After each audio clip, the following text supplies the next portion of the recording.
Yo, they did it. Finally, there's a thing that I really like about the show. Just kidding, it's not that. No, it's that last scene between Ellie and Nora. And why do I want to talk about it? Because of Ellie. I loved her performance in it. Can you believe it? No. I want to give credit where credit is due. When Bella Ramsey does something well, I want to point it out like there's no tomorrow. You see that face? You see that beautiful face? And I get what you're saying, like, yeah, she's not that hot and you can hate on her as much as you want. It's not like aesthetically she's my favorite thing to look at. I don't want to be mean to her though, but it makes it hard because it's a TV show. You have to look at someone for a long period of time. Like, you better be like nice to look at in a way. But that's the thing with acting. You don't have to be quote unquote pretty for people to want to look at you. And when you have that expression that she has there and that demeanor that she has there, then you're captivating and you cannot take your eyes off a person who's that pure. And she's engaged, so open and engaged with the other person. The intensity here, but also the calmness and the openness that she displays here, just straight to the point. And this is because they had a pivotal moment in this show, the point of no return. It's an important story beat because up to this point, the revenge fantasy was always happy-go-lucky and we're a family. This is something I have to commend the show for doing, what I was asking of them from the second episode on. That they didn't know whether Ellie was like the capable revenge demon or a completely clueless teenager. And they more or less decided in this episode, she's like a clueless teenager. I have to commend them for that because they were decisive. And it leads to the ending with Nora where she does something that leaves her with no option, like no way back. Now she cannot be an innocent, clueless teenager anymore. She got her hands dirty. That's an important moment. They did that well. It was aesthetically well done. It was nicely paced. They even had a moment of breathing, you know,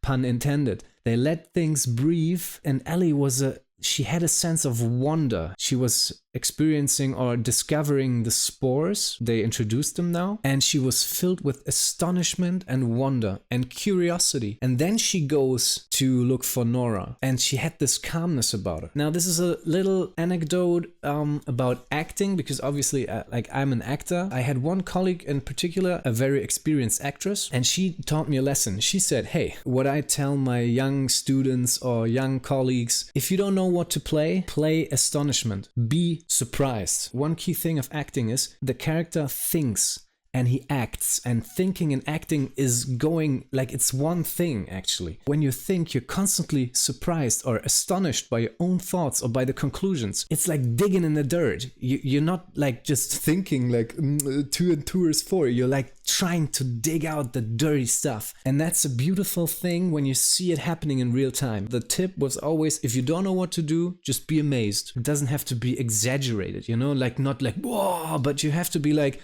huh.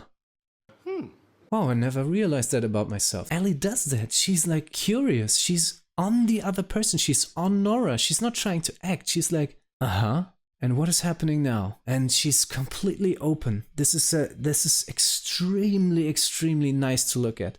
So I want to point that out. Maybe I talk a bit longer about it than it needs to be, but I want to give praise where I have it, you know, because I don't want to be a hater on the show. And this was, for me, beautiful. Now, the show or the episode had many, many problems. Even that scene had problems. I do want to point out that the show makes it harder for themselves than it needs to be by the choice that I was talking about earlier. Dina is basically solving all of Ellie's problems. Ellie is like a teenager who is asking her friend, like, I don't know my homework. Can you help me with that? And then she progressively slides to the side and lets Dina do the homework. That's kind of the feeling that I get from her. That's a viable path, but of course it plays into the controversy of the whole show versus the games, because the game Ellie is so much more decisive and steadfast on her revenge. For me, it's the worst choice. You invite all the hate. I don't know if that's necessary, but still viable choice, and they made the choice, and I commend them for that. And now she got her hands dirty. And again,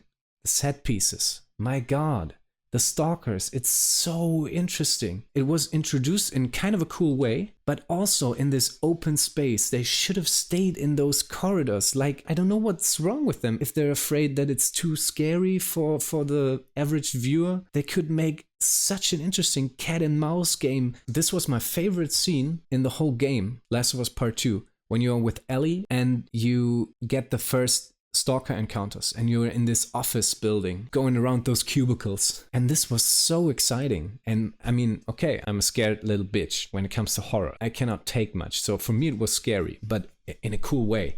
And they could have done this easily with that show, and I don't know why they don't. It's because of time. They rush through it, and they rush through the Seraphied scene. Like, they just flee and it's a new scene and a new scene. They just try to shove everything in there. And it's sad because they could have just removed some of the subplots and leaned into those interesting parts more. I think less is more in that way. I don't give a shit about the wolves and the Seraphites. Still a lot of problems, you know? It wasn't that good of an episode, I have to say, but it like turned a corner for me.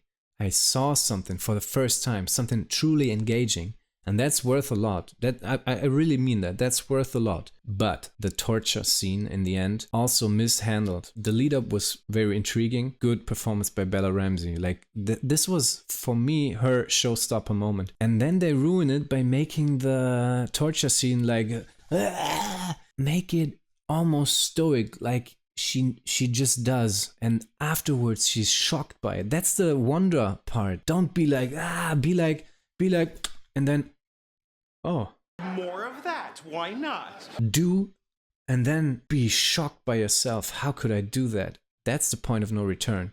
But she was like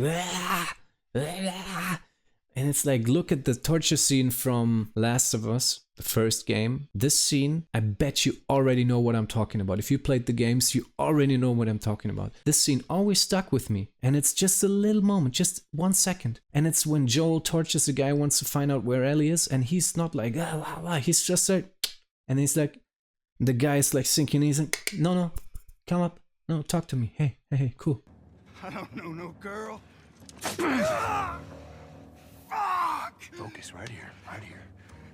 And this is how a simple moment stuck with me for 10 years or 10 plus years. So keep on going. I want to see where it goes, and I want to leave you with that. I hope I see you in the next one.